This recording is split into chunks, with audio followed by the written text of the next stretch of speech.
Trazer luz para vocês também. Camila Marques, bom dia, cá. Seja bem-vinda. Eu quero trazer luz para você, é o texto de Romanos, capítulo 5, versículo de número 1, para uma meditação breve aí na palavra, para vocês que têm permitido, infelizmente, de alguma forma, têm sido afetado pelas más notícias, né? Pelas provações do mundo, por aquilo que o mundo tem apresentado para nós nesses dias. Eu vou ler na versão mais comum, né, para todos. Romanos capítulo 5, verso 1 diz assim: o apóstolo Paulo escrevendo, ele diz: justificados, pois, mediante a fé, temos paz com Deus por meio do nosso Senhor Jesus Cristo, por intermédio de quem obtivemos igualmente acesso pela fé a esta graça na qual estamos firmes. Aleluia! E gloriamo-nos na esperança da glória de Deus. E não somente isso, mas também nos gloriamos nas próprias tribulações, sabendo que a tribulação produz perseverança, e a perseverança, experiência, e a experiência, esperança. Ora, a esperança não nos confunde, porque o amor de Deus é derramado em nossos corações pelo Espírito Santo que nos foi outorgado, né? Esse texto é simplesmente maravilhoso e vai te ajudar muito a manter-se inabalável nesses dias de reclusão social, de confinamento, de provações, né? De incertezas por aquilo que o mundo nos apresenta. Por aquilo que Deus nos apresenta, só certezas, irmãos, só verdades. Mas pode ser que o mundo te apresente algumas incertezas e você possa ficar realmente inclinado a dar ouvidos àquilo que o mundo tem falado para você. Então veja, nós falamos ontem à noite sobre a questão da autoimagem, como você se vê, né? Isso vai determinar. Veja lá em Provérbios capítulo 22, o escritor de Provérbios diz exatamente, ele diz: assim como o homem se vê, assim o homem é. Você não é nada além daquilo que acredita ser, sabe? Quando Deus nos criou para sermos conforme a sua imagem, segundo a sua semelhança, Deus nos fez com atributos muito semelhantes ou similares aos dele, né? Deus nos colocou uma natureza divina em nós e nessa natureza atributos divinos correlacionados com o caráter de Deus. Aquilo que Deus é, por consequência, nós nos tornamos também. Ou seja, Deus nos criou para ser a sua imagem, conforme a sua semelhança, e carregamos em nós as características de Deus. Se Deus é amor, nós também somos amor. A Bíblia diz que aquele que é nascido de Deus, ele ama. Por quê? Porque Deus é amor, e isso é muito simples de se entender. Se Deus é amor e nos gerou, então ele nos gerou com a mesma natureza, uma natureza de amor. Então espera-se que todo ser humano ame, porque nasceu de Deus, ou pelo menos aqueles que nasceram de novo, né? A Bíblia diz que Deus é luz, Deus é clareza, entendimento, e nós carregamos essa natureza também em nós. Tudo isso um dia foi degenerado por causa do pecado, mas nós fomos alcançados de volta por causa de Cristo Jesus. Aquilo que Adão fez, Jesus desfez, e com muito mais louvor, muito mais honra, muito mais glória e muito mais poder, né? O pecado entrou por um homem, mas não dá para comparar a consequência do pecado com o resultado da justiça. O que Jesus fez foi infinitamente maior e nos colocou na condição infinitamente melhor. Nós demos um salto de império das trevas a assentados com Cristo em lugares celestiais. E tudo isso por causa da obra de Cristo na cruz do Calvário. Então, precisamos carregar essa autoimagem bem definida em nós, e por esse aspecto de autoimagem nós entendemos aquilo que somos, porque nós não vamos avançar nem um centímetro além daquilo que acreditamos ser. De todos os atributos divinos que nós recebemos por consequência da criação, talvez o mais importante deles nesse momento seja exatamente a fé. Deus é um Deus de fé, um Deus que chama a existência as coisas que não existem como se já existissem. E essa fé do tipo de Deus, essa fé que Deus utiliza para criar, como foi a questão do universo, a Bíblia diz que pela fé entendemos que o universo foi criado pela palavra de Deus. Então nós entendemos que essa mesma fé que Deus usa, essa forma de agir de Deus, ela é compartilhada conosco, os seus filhos, né? Então carregamos a fé do tipo de Deus, e essa fé ela é necessária para que nós criemos uma autoimagem bem definida de nós mesmos. Aquilo que nós acreditamos sobre nós mesmos é que vai determinar as nossas ações, é que vai determinar o nosso comportamento, é que vai determinar aquilo que somos, temos e podemos em Deus. Então veja, assim como o homem se imagina, assim ele é. Assim como o homem pensa acerca de si mesmo, assim ele é. Ou melhor, assim como você acredita, ou naquilo que você acredita ser, é exatamente isso que você é. Agora veja, é importante entender que a Bíblia diz que a fé vem pelo ouvir e o ouvir pela palavra de Deus.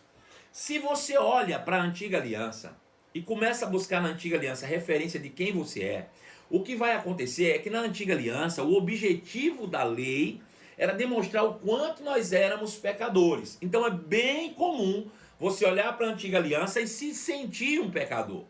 Você começa a ler os escritos da antiga aliança e vem um senso de indignidade, vem um senso de inferioridade, de pequenez, né? Porque a lei, de fato, ela serve para mostrar quanto o homem é pecador. Mas ela tinha como objetivo trazer a humanidade até Cristo. A Bíblia diz que o fim da lei é Cristo, ou a finalidade da lei é levar a humanidade até Cristo. Paulo chega a dizer que a lei era como um tutor, ou uma babá, ou um aio, ou alguém que é responsável por uma criança. A lei conduziu a humanidade, qual um tutor conduz uma criança, até ela se tornar de maior. Ou seja, ela nos trouxe, eu trouxe toda a humanidade até Cristo. Em Cristo Jesus, nós fomos resgatados, nós recebemos a adoção de filhos, nos tornamos maduros e assumimos o nosso papel de filhos. Agora já não somos como menores e nem como escravos, somos filhos maduros de Deus, né? Não precisamos mais de aio, não precisamos mais da lei, agora vivemos sob a graça de Deus e graças a Deus por isso. Então, quando olhamos para o evangelho da graça de Cristo Jesus, quando olhamos para as páginas da Nova Aliança, quando olhamos para os escritos de Paulo e os demais apóstolos que fundamentaram de uma maneira tão sábia o Novo Testamento, então nós vamos ver características ao nosso respeito. A Bíblia diz que agora nele nós somos mais do que vencedores. Agora nele nós somos filhos, e se somos filhos, somos herdeiros, herdeiros de Deus e co-herdeiros com Cristo. Então, eu preciso agora olhar para as páginas da Nova Aliança. Eu até chamei o Tiago ontem, falei para o Tiago pregar em uma dessas lives aí sobre 2 Coríntios capítulo de número 4, quando a Bíblia diz que nós estamos sendo transformados dia após dia à imagem do Senhor, quando contemplamos as Escrituras Sagradas. Quanto mais, irmãos, eu me encho do Novo Testamento, mais eu me torno parecido com Cristo. Eu vou dizer isso de novo. Quanto mais eu me encho dos escritos da Nova Aliança, do Novo Testamento, mais eu me torno parecido com Jesus. Então eu preciso fazer isso. É o que Paulo fala de uma forma ou de outra em Romanos capítulo 12. Ele diz: não se conformeis com o mundo, mas seja transformado pela renovação do vosso entendimento. À medida que eu vou renovando a minha mente, que eu vou me enchendo da Nova Aliança, me enchendo do Evangelho de Cristo, eu vou me tornando mais parecido com Ele. Porque esse é o propósito de Deus. Que Ele tem uma grande família de todos os filhos à cara de Jesus. Eu e você temos a cara de Jesus, ou fomos predestinados para isso. Mas nós precisamos acreditar nisso, e a partir do momento que acreditamos nessas verdades, passamos a viver segundo essas verdades, né? Gente, coraçãozinho aí, aperta, solta e depois compartilha, vamos lá. Então, quando nós acreditamos nessas verdades, nos tornamos essa verdade de novo em nós, e a partir daí, nós vamos de fato viver uma vida completamente diferente, como Jesus viveu uma vida completamente diferente. Eu mostrei ontem que Jesus, irmãos, ele estava no mundo, mas não estava sujeito ao mundo. Ele estava no mundo, ele até usufruía das coisas que estavam aqui e utilizava-se das coisas que estavam aqui, mas ele não era dependente dessas coisas. A sua dependência estava em Deus. A sua suficiência vem de Deus. E é exatamente isso que o apóstolo Paulo diz em 1 Coríntios capítulo 3. Veja, eu quero mostrar para você esse texto. Antes da gente entrar eu estou falando ainda de Romanos capítulo 5. Estou fundamentando para a gente chegar lá. Aleluia.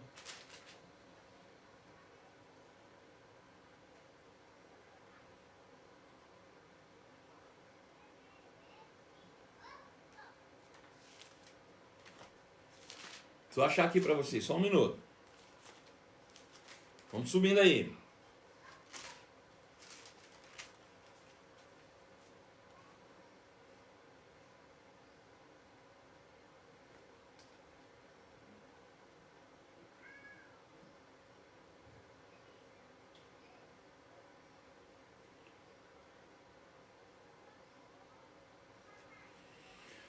Pois é, 2 Coríntios, na verdade, capítulo 3, ele diz assim: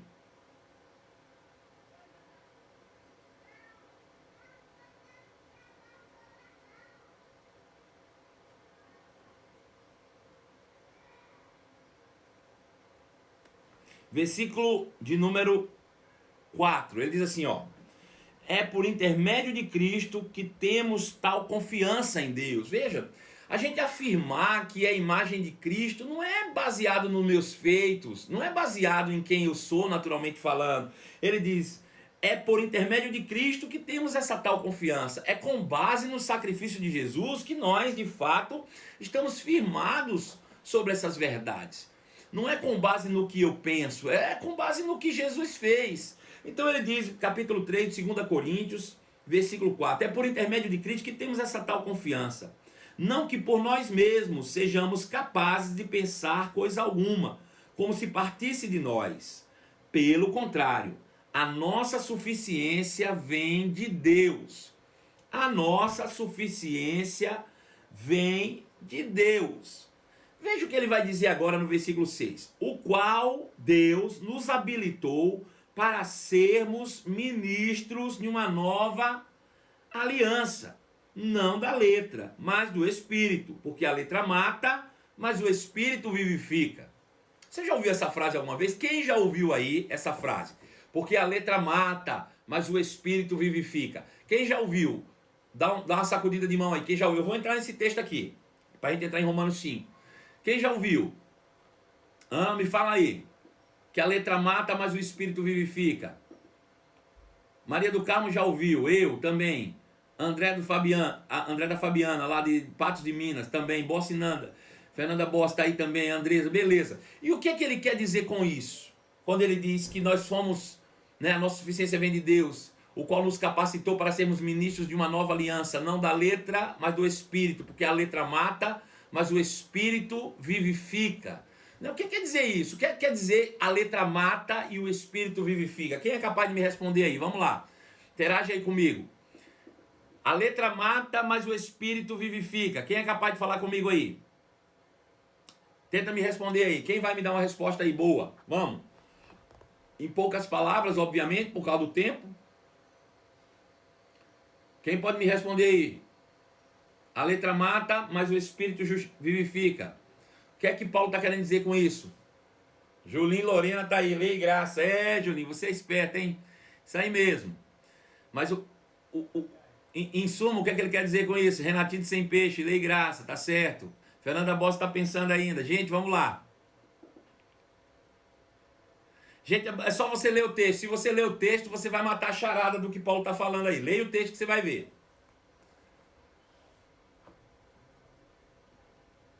Pastor Leonildo disse, a letra mostra o pecado que traz a morte. E o que é a letra, pastor Leonildo? O que é a letra?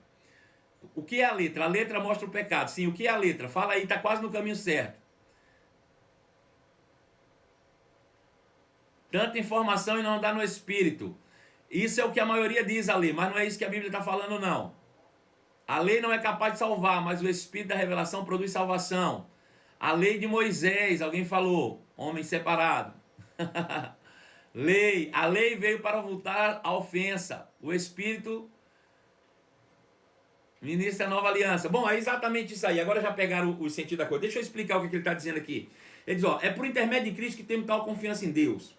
Não que por nós mesmos sejamos capazes de pensar alguma coisa, como se partisse de nós. Pelo contrário, a nossa suficiência vem de Deus. Deus este que nos habilitou. Foi Deus que nos habilitou para sermos ministros de uma nova aliança. Pega aí, você está falando de alianças.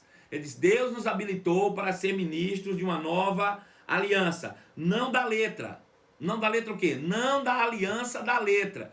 Qual é a aliança da letra? É a lei que foi gravada com letras em pedras.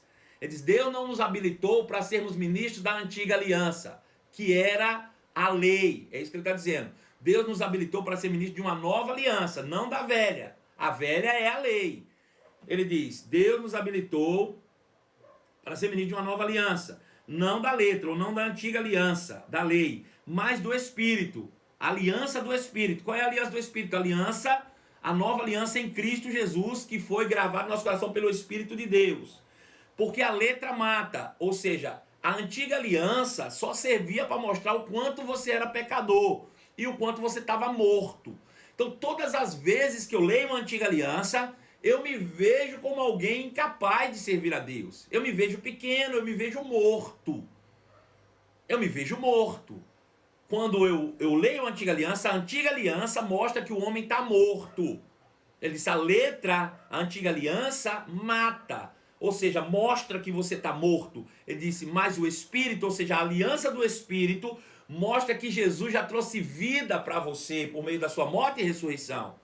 Então, a antiga aliança mostra a morte. A nova aliança mostra a nossa vida. A antiga aliança mata, mas a nova aliança vivifica. Então, eu preciso me encher a cada dia da nova aliança, para que eu esteja, de fato, vivo, pronto, cheio da graça de Deus.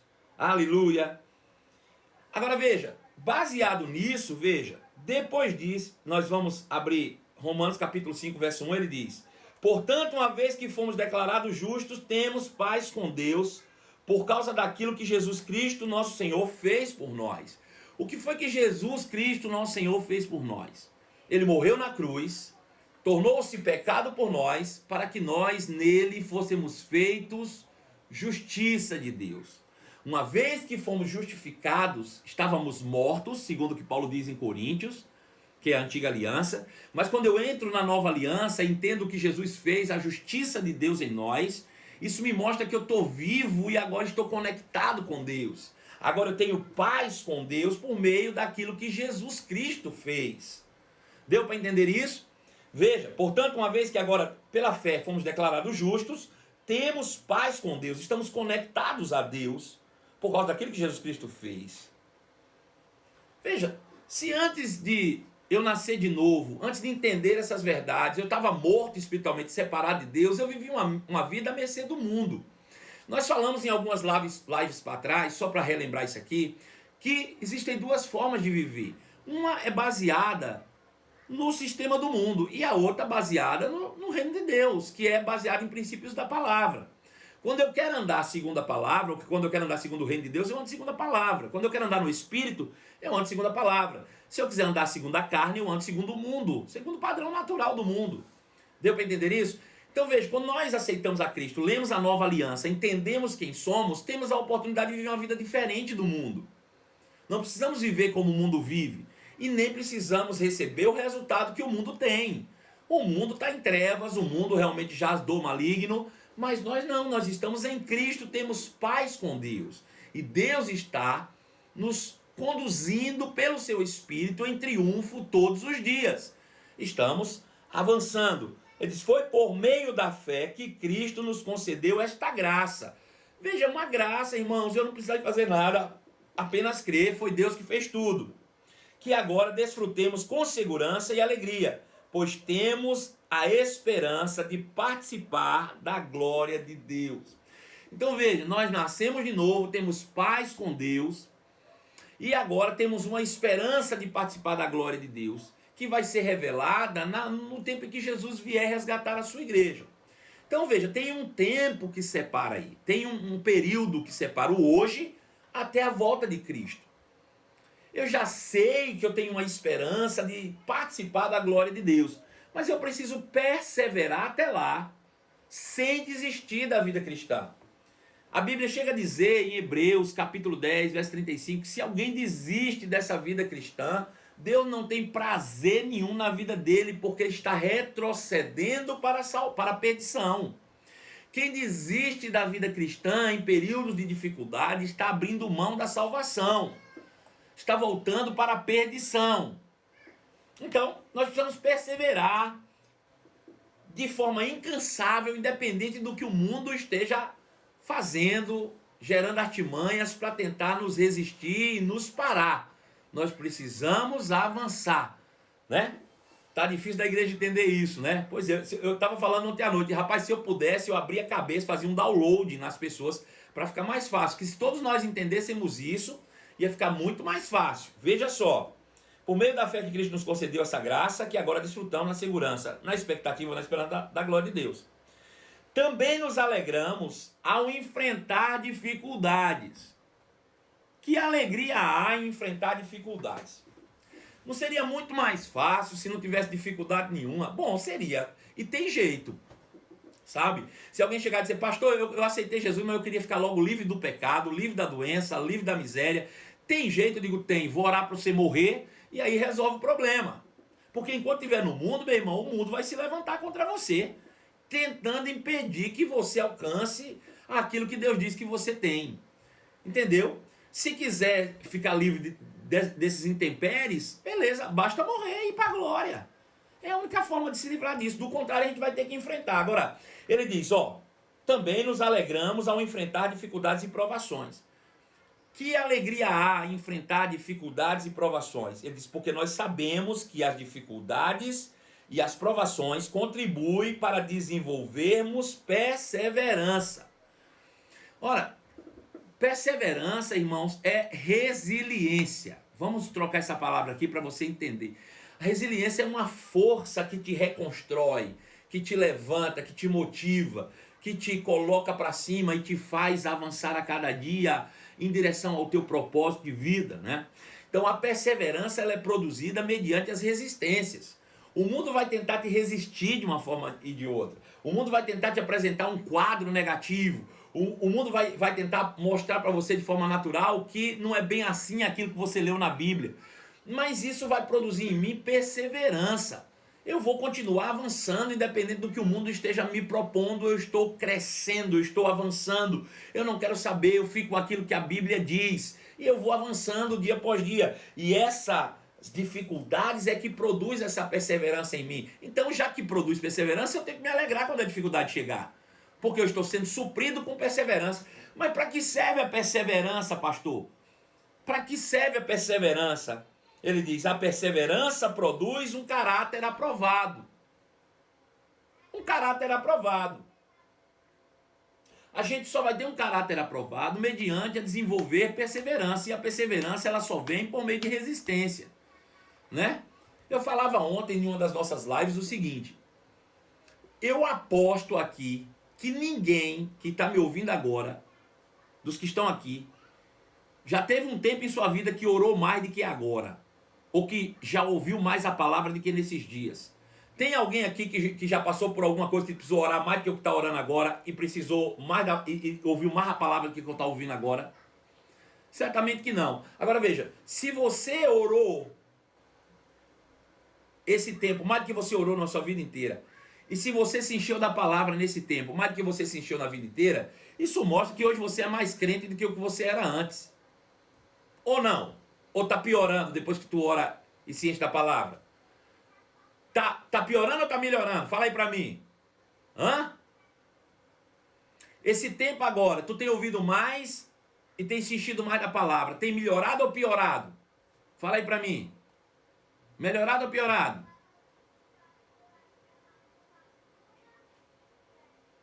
Hã? Fala aí para mim. Está melhorando. Claro que está melhor. Isso mostra que o seu caráter está mais aprovado do que o que era antes. Olha que coisa curiosa isso aqui. Porque ele diz que nós que recebemos essa graça seremos resistidos pelo mundo. Mas essa resistência deve ser motivo de alegria, porque ela vai produzir em mim perseverança. Eu vou para cima, eu vou botar mais força, eu vou achar mais força para botar para cima. E aí eu boto pressão para cima do inferno, eu boto pressão para cima do mundo, eu boto pressão para cima do diabo, por causa da resistência que o diabo está criando aí. Então está criando em mim perseverança. E essa perseverança desenvolve em mim um caráter aprovado. Significa que o contrário também é verdadeiro. Quando não há resistência, eu não preciso perseverar. E se eu não persevero, logo, eu não estou desenvolvendo um caráter aprovado. Isso significa que em tempos fáceis se tornam ou geram homens fracos, crentes fracos. Tempos fáceis geram homens fracos. Agora, tempos difíceis geram crentes fortes. E crentes fortes geram tempos fortes. Deu para entender isso? Então veja como é interessante. Ele diz: a perseverança produz em nós um caráter aprovado, e o caráter aprovado intensifica a nossa esperança. Qual é a esperança? De participar da glória de Deus. A minha esperança é a vinda de Jesus. Veja que tem um caminho a ser perseguido. É dizer, eu recebi uma graça de Deus que me justificou, me tornou quem eu sou. Hoje eu sou filho de Deus. Hoje eu tenho o que eu preciso. Porém, se o diabo ou se o mundo não traz resistência, eu sou tendencioso a ser leviano com as coisas de Deus. Se não há pressão, resistência, oposição, provações, eu sou tendencioso a ser leviano. É isso que ele está dizendo. Mas quando a provação vem, eu tenho a chance de exercer pressão sobre a provação, baseado naquilo que eu creio, baseado naquilo que a palavra de Deus diz. E aí eu boto pressão para cima dele e isso cria em mim perseverança. E essa força da perseverança cria em mim um caráter aprovado. E esse caráter aprovado intensifica a minha esperança, a minha expectativa. E essa esperança jamais me decepcionará. Por quê? Porque nós sabemos o quanto Deus nos ama. Por quê? Porque Ele derramou em nós o seu Espírito que demonstra o seu amor. Irmãos, esse texto é extraordinário, esse texto é incrível e te fortalece e te coloca realmente no prumo, na sequência e na direção certa daquilo que Deus tem para a tua vida. Aleluia! Louvado seja o nome de Jesus. E a perseverança produz um caráter aprovado. E o caráter aprovado fortalece a nossa esperança. E a nossa esperança não nos decepcionará, pois sabemos quanto Deus nos ama, uma vez que Ele nos deu o seu Espírito para nos encher o coração com o seu amor. Então veja, o caminho é esse, é perseverança. É permanecer fiel, é permanecer firme e não colocar em xeque o caráter de Deus.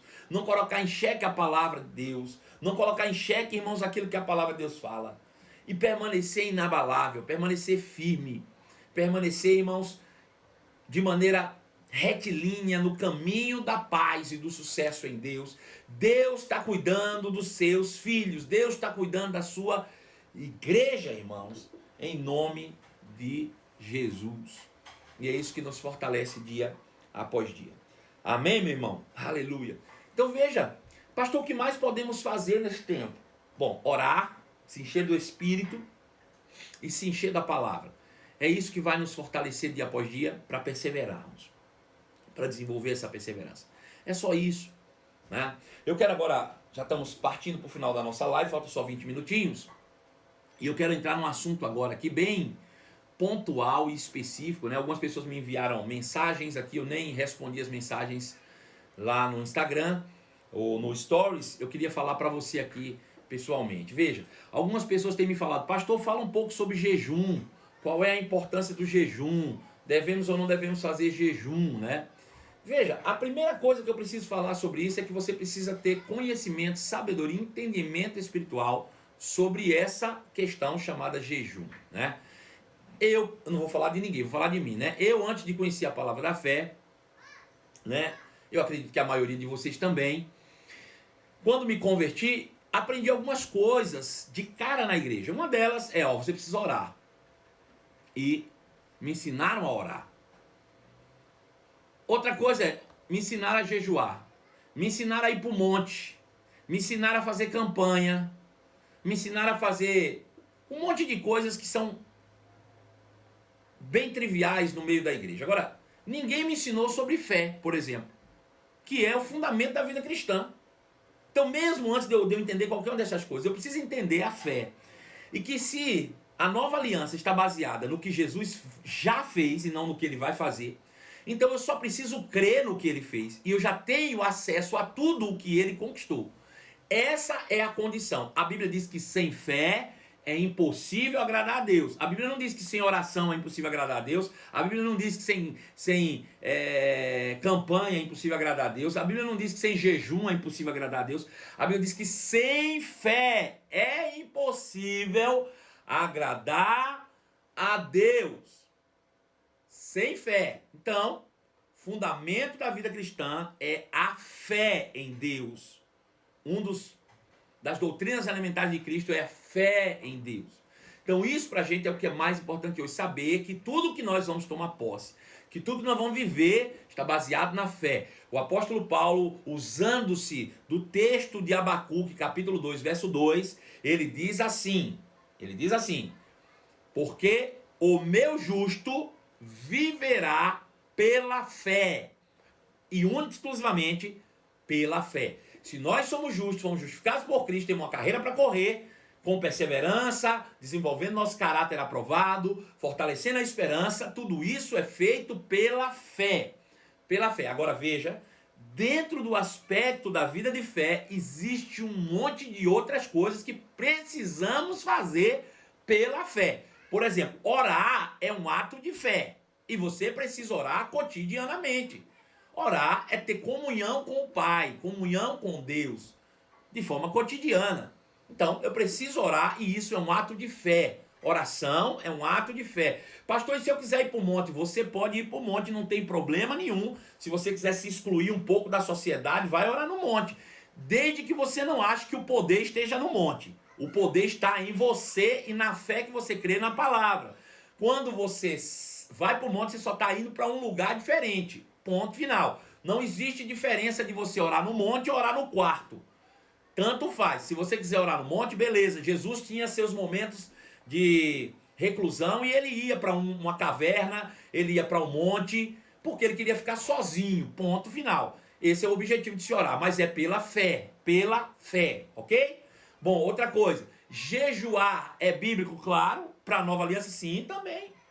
Uma vez questionado, o próprio Senhor Jesus disse isso. Ele disse, olha, por enquanto, enquanto eu estou com os discípulos, eles não precisam orar, porque eu os tenho guardado pela palavra que o Pai me deu.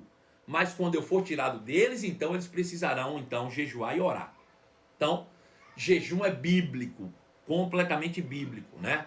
Agora veja, eu vejo, por exemplo, um momento de oração que possivelmente o apóstolo Pedro estava fazendo, lá em Atos, capítulo de número 8, se eu não me engano, 8 ou 9, quando ele está na casa de Simão Curtidor, e já é meio-dia, e ele está orando, e ele entra num êxtase. Certamente ele estava num período de jejum e oração ali, né? E isso é bíblico para os nossos dias. Agora, sabendo-se que o jejum não muda ninguém, a não ser a mim mesmo. O jejum não é para convencer Deus de fazer coisa nenhuma. Deixa eu te dizer, irmãos, Deus não vai fazer nada maior do que o que ele já fez. Eu vou dizer isso aqui de novo. Deus não vai fazer nada maior do que o que ele já fez.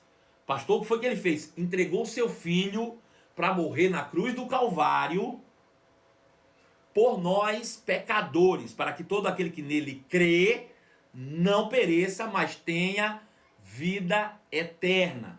Então, Deus não vai fazer mais nada maior do que o que ele já fez. Veja, se Deus fosse fazer por causa do meu e do teu jejum algo maior, João ia ter que reescrever João 3,16 ou criar um outro versículo dizendo assim, Deus amou o mundo de tal maneira, maior ainda que João 3,16, que moveu-se por causa do jejum dos irmãos que estavam na terra.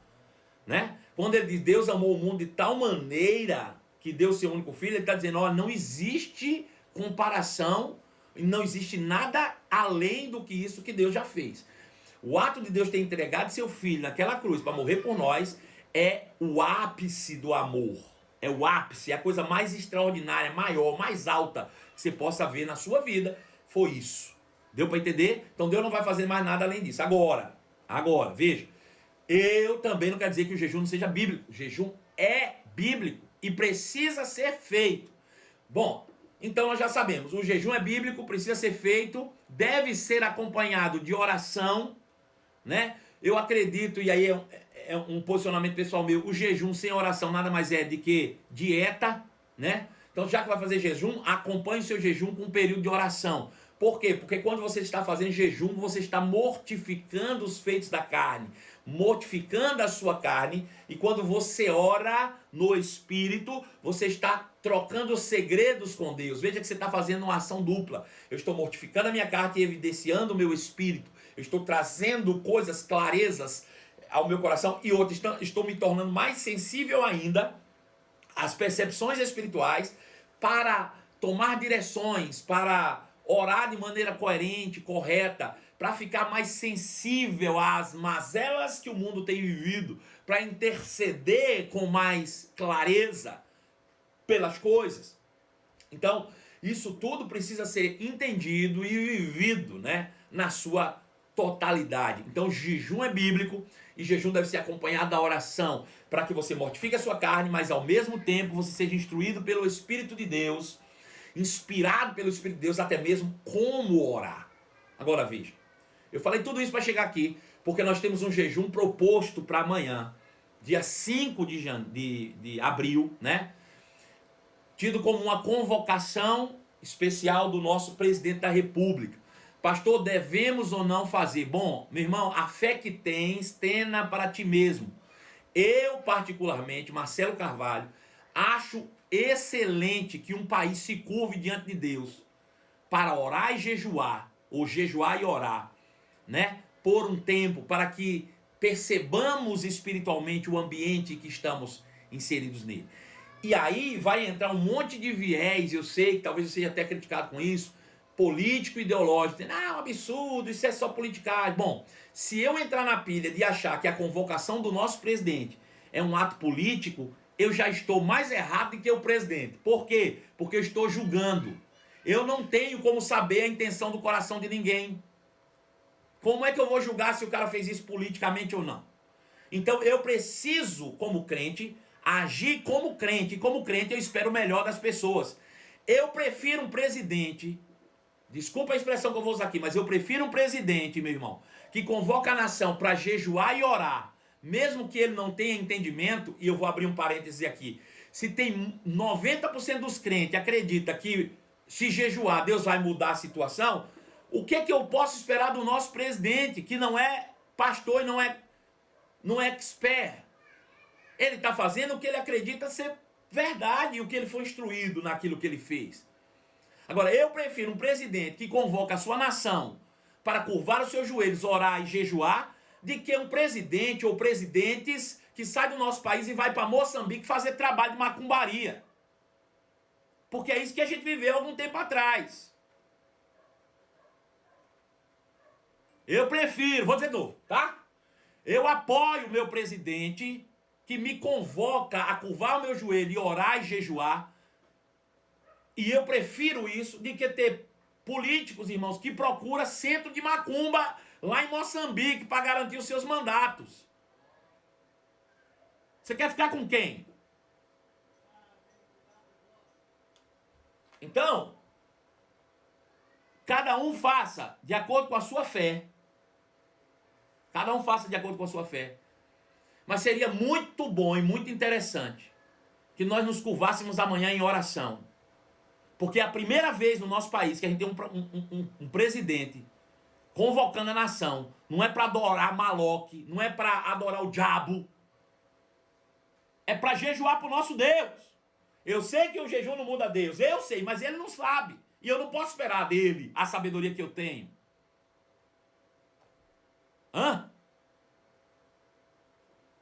Eu prefiro. Agora, qualquer um que for contra isso, de fato, meu irmão, está mais com a mente mais ligada na religião ou mais ligada na política do que, de fato, nas questões espirituais. Agora, fique cada um, age como quer. Você é dono da sua vida. Faça o que você quiser. Agora não critique quem faz. Simples assim, ué. Eu e a minha família, amanhã, estaremos em oração contínua o dia inteiro. E eu vou te ensinar uma coisa, vou te mostrar uma coisa aqui interessante. Eu não vou ter tempo de ler a Bíblia toda não, tá? Mas eu vou te falar uma coisa interessante. Houve um tempo, está escrito lá em 2 Crônicas, capítulo 20, a partir do verso 1. Diz assim, 2 Crônicas 20, verso 1. Depois disso, os exércitos dos Moabitas e dos Amonitas e alguns Meunitas declararam guerra contra o rei Josafá. Mensageiros informaram a Josafá: um exército enorme de Edom vem de além do mar morto contra o rei. Já está em Azazon-Tamar, isto é, em Engedi. Josafá ficou amedrontado com essas notícias e pediu a orientação ao Senhor. Ordenou ele um jejum em toda a nação de Judá. E habitantes de todas as cidades de Judá vieram a Jerusalém para buscar a ajuda do Senhor. Josafá se pôs em pé diante da comunidade de Judá e de Jerusalém, em frente ao pátio novo do templo do Senhor, e orou: ó Senhor, o Deus dos nossos antepassados, somente Tu és o Deus que estás no céu, Tu governas todos os reinos da terra. És forte e poderoso e ninguém pode resistir a Ti. Ó nosso Deus, acaso não expulsaste os habitantes dessa terra quando Israel, Teu povo, chegou? Não deste essa terra para sempre aos descendentes do Teu amigo Abraão?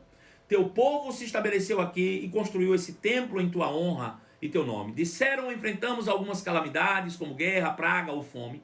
Nos colocaremos na Tua presença diante deste templo, onde o Teu nome é honrado. Clamaremos a Ti em nossa angústia, e Tu nos ouvirás e nos salvará. Agora vê o que fazem os exércitos de Amon, Moabe e do Monte Seir.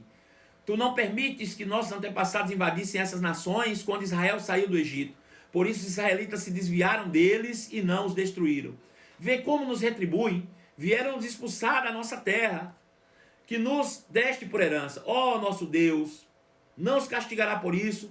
Não tomas forças para lutar com esse exército imenso que está prestes a nos atacar. Não sabemos o que fazer, mas esperamos o socorro que venha de Ti. Enquanto todos os homens de Judá estavam diante do Senhor, com suas crianças de colo, suas esposas, seus filhos, o Espírito do Senhor veio sobre um homem ali no meio. Seu nome era Jaeziel, filho de Zacarias, filho de Benaia, filho de Jeiel, filho de Matatias, levita, descendente de Asaf. E ele disse: escute-me todos vocês, povo de Judá e Jerusalém. Escute, rei Josafá, assim diz o Senhor: não tenha medo, não tenha medo.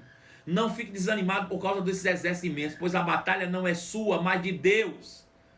Amanhã marchem contra eles, vocês os encontrarão vindo pela subida, e aí ele vai discorrer, e a gente sabe que foi Deus. Eles nem lutaram, Deus deu um grande livramento. Deixa eu te dizer uma coisa: o rei, meu irmão, estava amedrontado. Ele era o chefe de uma nação, ele era um líder de uma nação, e ele não sabia o que fazer.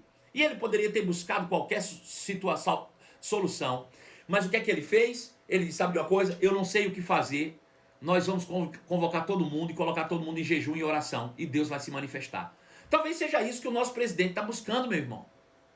Talvez ele não saiba o que fazer nesse momento tão difícil. Afinal de contas, que outro presidente enfrentou uma pandemia aqui dentro como nós estamos enfrentando? Talvez o que ele queira é só acertar, e ele precisa de quem? Do povo que se chama pelo nome do Senhor. Talvez, na ignorância do rei Josafá, né? Se ele tivesse a revelação da nova aliança, do que Davi sabia, ele teria feito diferente.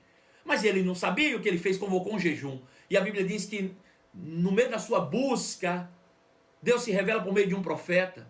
Quem sabe não é o que a gente precisa nesse tempo? Talvez o profeta seja você que Deus está usando para se levantar, para trazer luz, para trazer uma palavra que vai edificar. Então a gente precisa ter entendimento e clareza disso.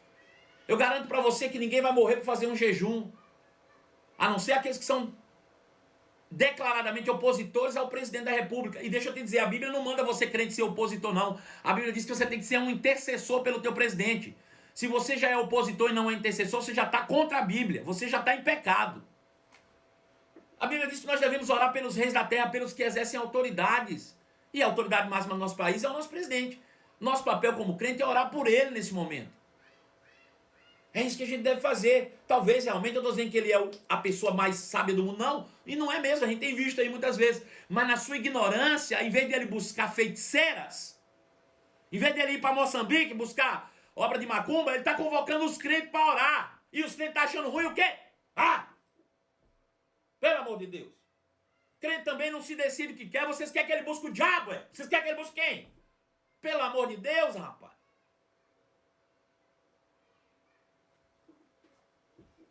Vocês têm que se decidir e tomar uma posição, gente.